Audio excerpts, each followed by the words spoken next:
경험하기도 합니다. 한국 사람이면 누구나 느끼는 부분이지요. 하지만 이런 비슷한 느낌에서 벗어나서 출애굽기의 그 역사를, 출애굽의 역사를 다시 한번 성경이 말씀하는 대로 정확하게 돌아볼 필요가 있습니다.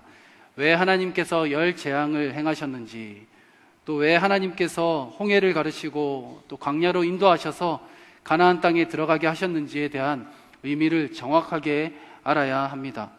그것은 바로 하나님께서 세워가시는 하나님 나라와 연관이 되어 있기 때문입니다. 오늘 출애굽기 말씀 본문을 통해서 또 앞뒤 전체 맥락을 통해서 하나님께서 하나님의 백성을 어떻게 부르고 주권이라고 할 수 있는 하나님의 법, 그리고 하나님 나라의 영토가 필요합니다. 3요소라는 말처럼 세 가지 모두가 중요하겠지만 적어도 하나님 나라에 있어서는 제일 중요한 것은 국민입니다. 사람이 가장 중요하다라는 말씀입니다. 하나님은 하나님의 사람들을 일으키시기를 원하셨습니다. 하나님 나라를 세워가야 하는데 자격이 되는 사람들을 하나님은 찾으시고 또 하나님 나라의 백성으로 세워가셨습니다. 그렇다면 하나님 나라의 자격이 되는 사람은 어떤 사람입니까? 우리가 말씀 가운데 찾아볼 수 있는 것처럼 그것은 바로 하나님 말씀에 순종하는 사람이 하나님 나라 백성이 될 자격이 있는 사람입니다. 인간의 타락 이후에 하나님 나라 회복의 본격적인 시작은 아브라함으로부터 시작되었다라고 볼 수 있습니다. 그런데 이 아브라함의 고향인 우르라는 곳은요, 우상이 가득한 곳이었습니다. 전승에 의하면 이 아브라함의 아버지 데라는 우상을 만드는 것을 업으로 삼고 있었던 사람이다라고 기록하고 있습니다. 그곳에서 하나님께서 아브라함을 부르시는데 창세기 12장 1절에 이렇게 말씀하십니다. 너는 너의 고향과 친척과 아버지의 집을 떠나 내가 너에게 보여줄 땅으로 가라. 우리가 이 말씀을 잘 아는 말씀이지만 너는 어디 땅으로 가라가 아니라 내가 너에게 보여줄 땅으로 가라라고 하나님께서는 말씀하셨습니다. 아직 보여주시지도 않으면서 내가 너에게 보여줄 땅으로 일단 떠나가라 라고 말씀하실 때 아브라함이 어떻게 반응했습니까? 그 말씀에 순종하고 그 우상의 땅, 아버지의 땅을 떠나게 됩니다. 그리고 여기에서부터 하나님의 백성, 또 이스라엘의 계보가 시작이 됩니다. 한편 우리는 성경을 보면서요, 하나님의 백성 이꼴 이스라엘 백성이라는 것에 대해서 의문을 가지게 됩니다. 하나님의 백성이 이스라엘이고 이스라엘이 하나님의 백성인가? 성경을 읽으면서 조금 헷갈리기도 합니다. 사실 엄밀히 말해서 구약 역사 가운데서 하나님께서 이스라엘을 선택하셨지만 이스라엘만이 하나님의 백성이라고는 볼 수 없습니다. 출애굽 당시에도 출애굽을 바라보면서 하나님의 크신 역사를 바라보면서 수많은 잡족들이 믿음으로 고백하고 하나님 따르기를 결정하며 함께 출애굽 여정에 올랐습니다. 그리고 예수님 계보에도 이방 여인들이 들어가 있는 것을 볼 수 있죠. 라합이나 또 룻은 믿음으로 하나님을 고백했던 이방 여인으로서 예수 그리스도의 육신의 계보에 오르게 되는 그런 영광을 누렸습니다. 하나님의 백성이냐 아니냐는 이스라엘 백성 혈통에서 나오는 것이 아니라 바로 믿음에서 나온다라는 것을 우리는 이러한 부분들을 통해서 발견할 수 있습니다. 시간이 지나고 이스라엘은 결국 불순종하면서 하나님을 버리고 우상 숭배하면서 무너지고 말았지만 하나님께서는 믿음의 사람들을 남겨두시면서 결국 사도행전 가운데 초대교회 사도들을 통해서 하나님의 교회를 세우시고 21세기를 살아가고 있는 우리들에게까지 그 믿음이 이어지게 하신 것입니다. 이것이 바로 하나님께서 하나님의 백성들을 부르신 하나님의 방법들이었습니다. 그래서 순종하고 믿음으로 반응하는 우리들이 바로 하나님 나라의 백성이 되어가는 것입니다. 그런데 또 한 가지 중요한 것이 있습니다. 그것은 하나님께서 하나님의 백성으로 또 믿음으로 고백하며 나아가는 우리들에게 거룩함을 요구하신다라는 것입니다. 거룩함은 그 믿음을 지키기 위해서 반드시 필요한 것입니다. 이스라엘이 무너진 것도 바로 그 거룩함을 잃어버렸기 때문에 이스라엘이 믿음도 잃어버리고 나라도 잃어버리고 하나님의 백성이라는 그 모든 정체성도 잃어버리고 말았습니다. 레위기 11장 45절에는 이렇게 말씀합니다. 나는 너희의 하나님이 되려고 너희를 애굽 땅에서 인도하여 낸 여호와라. 내가 거룩하니 너희도 거룩할지어다. 하나님이 우리를 사랑하심으로 우리에게 오셔서 이렇게 말씀하시는 것이죠. 내가 너를 이렇게 사랑했다. 나의 거룩함을 닮아서 너희도 거룩하도록 하여라. 너희도 거룩함을 지키거라 라고 하나님께서 우리에게 말씀하고 계십니다. 하지만 이스라엘 백성들이 그 거룩함을 지키기 위해서 노력하지 않았습니다. 결국은 그 거룩함을 잃어버리고 하나님의 백성됨을 또한 잃어버리고 말았습니다. 우리의 삶 가운데서도 어쩌면 비슷한 일들이 많이 일어나고 있습니다. 애굽의 열재앙이나 또는 홍해 사건 같은 기적과 은혜가 쏟아질 때에는 눈물로 쏟아내고 하나님을 찾다가도 다시 일상으로 돌아오면 어느새 하나님 없는 자처럼, 하나님 잃어버린 자처럼 그렇게 살고 있는 우리의 모습이 아닙니까? 그래서 우리는 다시 한번 하나님의 거룩함을 쫓으며 내가 거룩하니 너희도 거룩하라 말씀하신 그 하나님 앞으로 거룩함을 찾으며 거룩함을 지키며 다시 한번 하나님 앞으로 나아가야 합니다. 하나님을 신뢰하고 믿음으로 갈 바를 알지 못할지라도 나아가는 우리가 되기를 원합니다. 하나님의 은혜를 경험할 때뿐만 아니라 하루하루의 일상 가운데서 하나님의 거룩함을 닮아가기를 노력하며 힘쓰는 우리 모든 성도님들 되시기를 간절히 바랍니다. 이것이 바로 우리를 하나님의 백성으로 부르시는 하나님 앞에서 우리가 반응하는 믿음의 모습이 되는 것입니다. 오늘 본문 3절, 4절 말씀에는요, 하나님이 모세에게 말씀하시는 장면이 나옵니다. 시내산 앞에서 이렇게 말씀하십니다. 오늘 본문 3절에 모세가 하나님 앞에 올라가니 여호와께서 산에서 그를 불러 말씀하시되 너는 이같이 야곱의 집에게 말하고 이스라엘 자손들에게 말하라. 하나님께서 모세에게 이제 말씀하시겠다는 겁니다. 그리고 모세에게 명령하시기를 내가 너에게 이를 말을 이스라엘 집, 야곱의 집에게 이제 잘 전달해라 라고 권면하고 명령하고 계시는 것입니다. 오늘 출애굽기 19장 말씀은요, 이제 모세가 시내산에서 이스라엘 백성들이 멈춰 서 있는 장면입니다. 모세와 이스라엘 백성들이 시내산에 멈춰 있고 모세는 이제 시내산에 올라가서 하나님의 율법을 이제 기다리고 있습니다. 하나님께서 시내산 가운데 이제 하나님 나라의 주권과 질서 그리고 하나님 나라의 법에 대해서 말씀하시려고 이제 시작하십니다. 사실 출애굽기 뒷부분을 보면요, 이제 계속해서 하나님 나라 법에 대한 말씀이 이어집니다. 출애굽기 19장을 지나고 20장이 되면서 십계명에 대한 말씀이 나오고요. 그리고 그 이후 40장까지 말씀 가운데 사람 사이의 법들, 또 성막과 절기와 율법에 대한 부분들이 계속해서 이어집니다. 그리고 출애굽기 그 다음 성경인 레위기까지 이어지는 말씀이 바로 하나님 나라의 법에 대한 부분입니다. 레위기에 가면 제사법과 또 무엇이 거룩하고 무엇이 부정한지에 대해서 계속해서 하나님께서 이스라엘 백성들에게 알려주고 계십니다. 그런데 우리가 율법을 생각할 때요, 답답하게 생각할 때가 참 많이 있습니다. 율법이라는 말만 들어도 답답하고 무언가 우리를 옭아매려고 하는 것 같이 느껴질 때가 종종 있습니다. 그러면서 하나님을 딱딱한 권위자처럼 느끼게 되는 것이죠. 하지만 우리는 하나님이 왜 우리에게 율법을 주셨는가에 대해서 정확하게 이해해야 합니다. 왜 하나님이 이렇게도 세세하고 세밀한 율법을 이스라엘 백성들에게 주셨는가? 그리고 과연 그것은 또한 우리에게는 어떠한 의미인가? 우리가 제대로 이해해야 한다는 말씀입니다.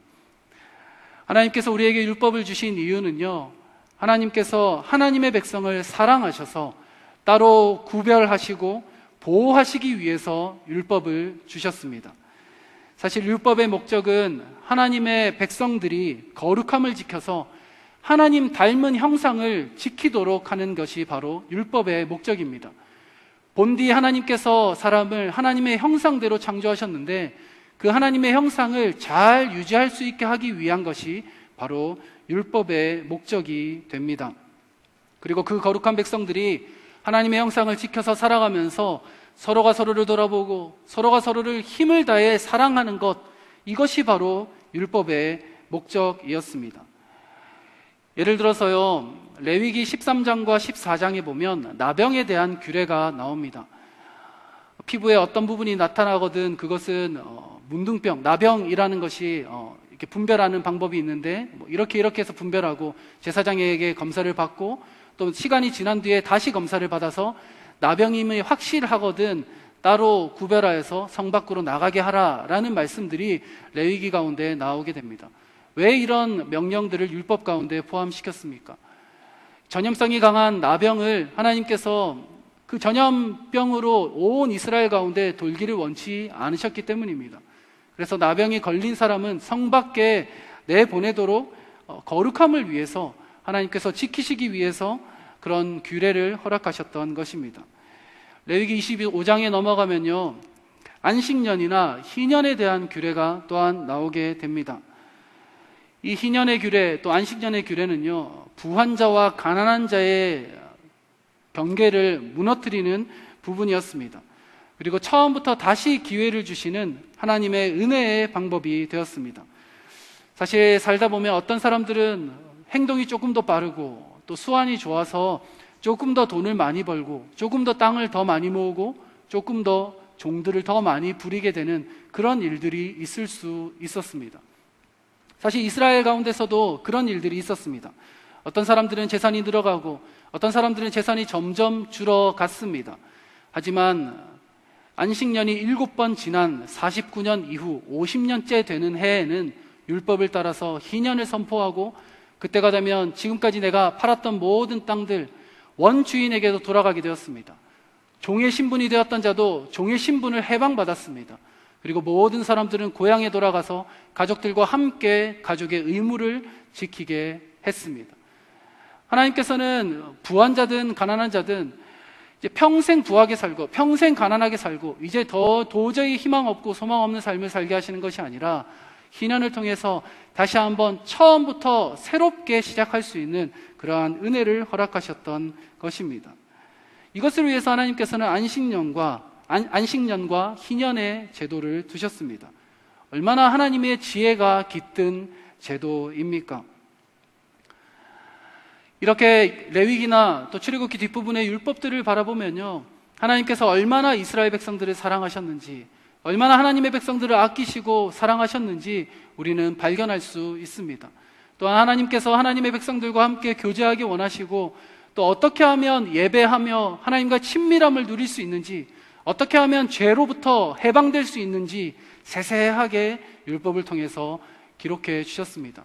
우리를 올가매려고 하는 것이 아니라 우리를 하나님께로 가까이 두게 하시기 위한 하나님의 사랑의 표현이었던 것입니다. 온 교회가 특별히 말씀 통독 기간 가운데 있는데요, 우리가 말씀을 읽으면서 말씀을 읽고 깨달아서 그렇게 그 깨달은 대로 내가 오늘 하루 살아갈 때 느끼는 그 최고의 감격을 느끼는 그렇게 살아가는 그런 은혜가 우리의 삶 가운데 있었으면 좋겠습니다. 말씀이 무거운 것이 아니라, 말씀이 나에게 버겁고 힘든 것이 아니라, 딱딱한 것이 아니라 오늘 하루 내가 말씀을 읽고 말씀 가운데 깨닫고 이 말씀대로 살아감으로 말미암아 하나님께로 한 걸음 더 가까이 갔구나라는 것을 우리의 마음 가운데, 우리 영혼 중심 가운데서 느끼고 경험하는 그러한 은혜가 있었으면 좋겠습니다. 단순히 말씀을 그냥 한 장 한 장 읽어가는 것이 아니라, 머리에 지식만 쌓는 것이 아니라 말씀 통독을 통해서 우리의 삶이 변화되며 우리의 삶이 우리를 더욱더 조금이라도 가까이 두기 원하시는 그 하나님 앞에 한 걸음 한 걸음 더 나아가는 그런 은혜가 말씀 통독 가운데 있기를 간절히 바랍니다. 이것이 바로 하나님께서 우리에게 하나님 나라의 법, 율법, 말씀을 우리에게 주신 이유가 되는 것입니다. 이러한 축복을 누리시는 우리 모든 성도님들 되시기를 간절히 바랍니다. 오늘 본문 5절 말씀, 6절 말씀에는 이제 더 나아가서 이렇게 말씀합니다. 세계가 다 내게 속하였나니 너희가 내 말을 잘 듣고 내 언약을 지키면 너희는 모든 민족 중에서 내 소유가 되겠고 너희가 내게 대하여 제사장 나라가 되며 거룩한 백성이 되리라. 너는 이 말을 이스라엘 자손들에게 전할지니라. 하나님의 말씀 앞에 순종하며 나아가는, 믿음으로 순종하며 나아가는 우리가 하나님의 백성이라고 했습니다. 그리고 하나님께서 율법을 주신 이유는 하나님이 우리를 사랑하시기 때문에 우리 가운데 하나님 나라의 법으로 그 율법과 말씀을 주셨다고 했습니다. 국가의 3요소 중에 이제 마지막 한 가지가 남았습니다. 국민과 법에 대해서 말씀을 나눴다면 이제 마지막으로 영토에 대한 부분이 남아 있습니다. 하나님께서 하나님 나라를 세우실 그 땅이 과연 어디에 있습니까? 이스라엘 백성에게 약속하신 가나안 땅은요, 성경에서 젖과 꿀이 흐르는 땅으로 반복해서 묘사되고 있습니다. 그런데 하나님이 처음 아브라함을 인도하시고 또 후에 이스라엘 백성들을 이끄신 그 가나안 땅은 결코 풍요로운 땅만은 아니었습니다.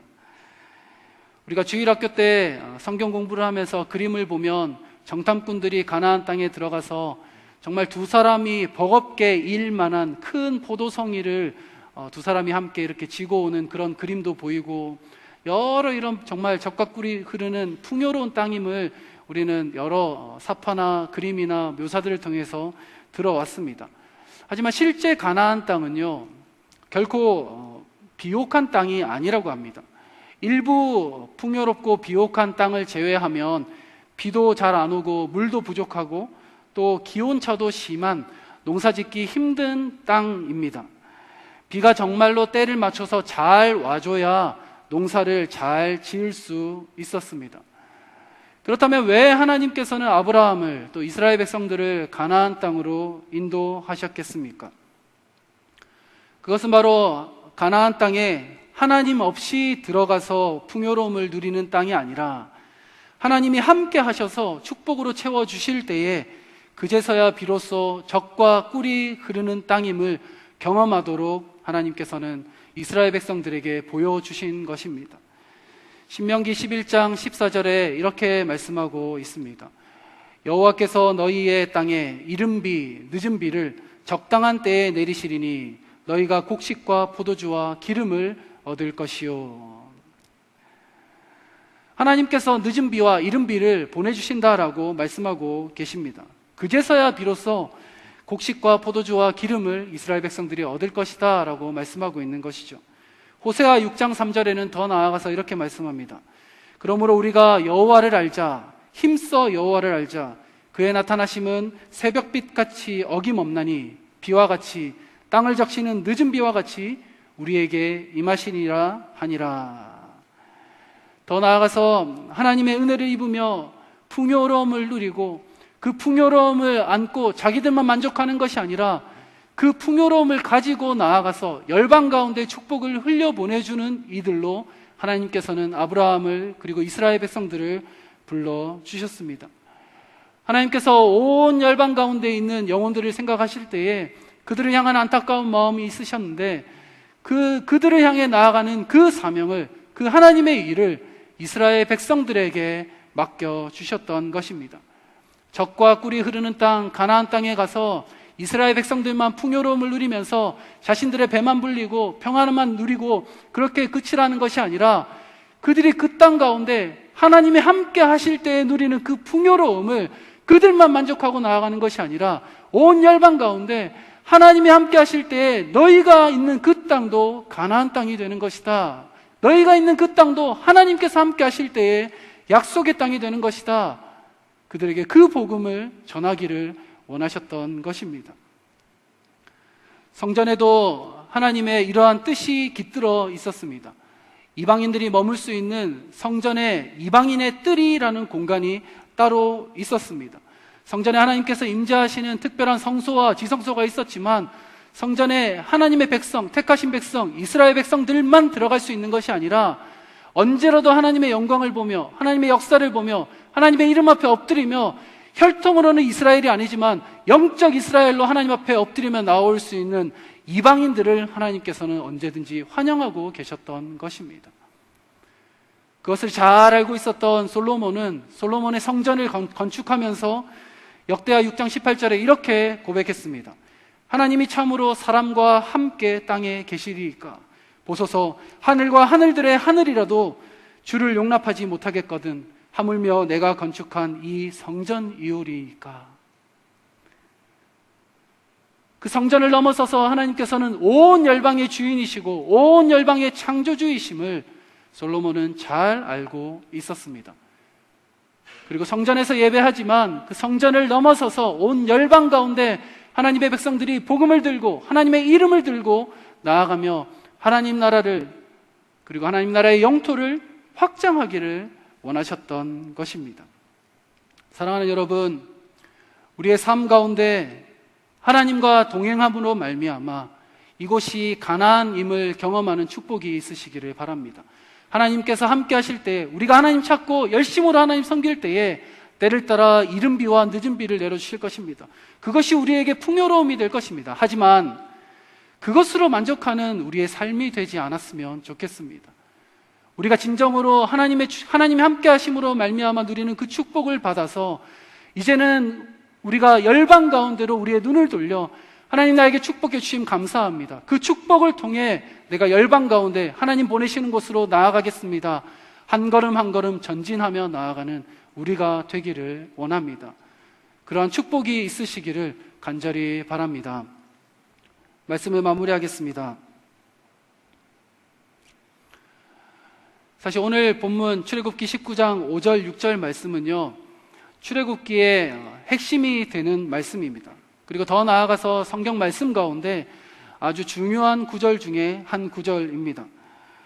5절과 6절 말씀을 제가 다시 읽겠습니다. 세계가 다 내게 속하였나니 너희가 내 말을 잘 듣고 내 언약을 지키면 너희는 모든 민족 중에서 내 소유가 되겠고 너희가 내게 대하여 제사장 나라가 되며 거룩한 백성이 되리라.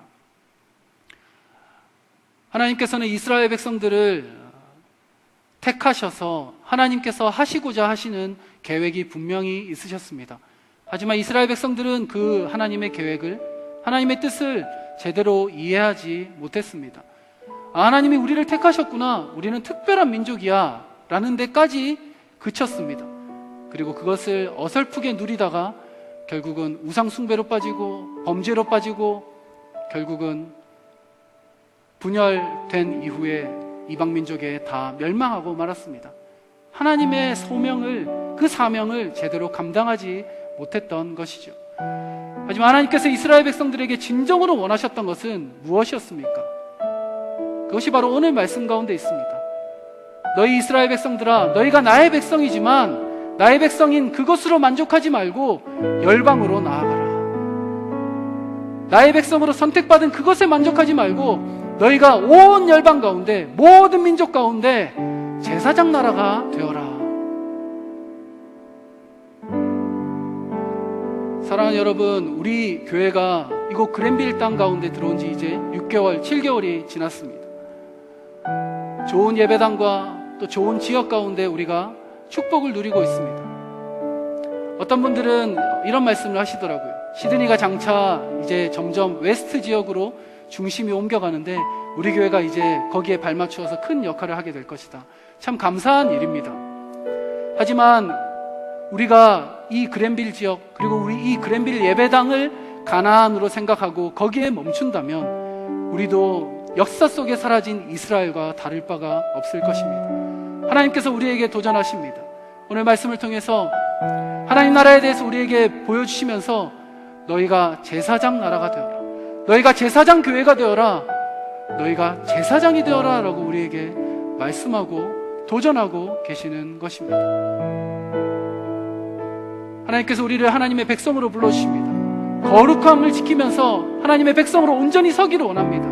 우리 교회가 하나님의 그 가나안 땅, 약속의 땅에 들어와서 이곳에서 하나님과 함께함으로 말미암아 축복을 한껏 누리는 것으로 그치는 것이 아니라 그 축복을 누린 후에 열방 가운데로 나아가 온 민족과 열방 가운데 복음을 들고 하나님의 백성들을 구원하는, 하나님의 백성들을 불러 모으는 그 사명 가운데 나아가는 우리 교회가 되기를 원합니다. 그 일 가운데 함께 하시지 않겠습니까? 그 일 가운데 하나님께서 초청하시는 그 초청 가운데 반응하시지 않겠습니까?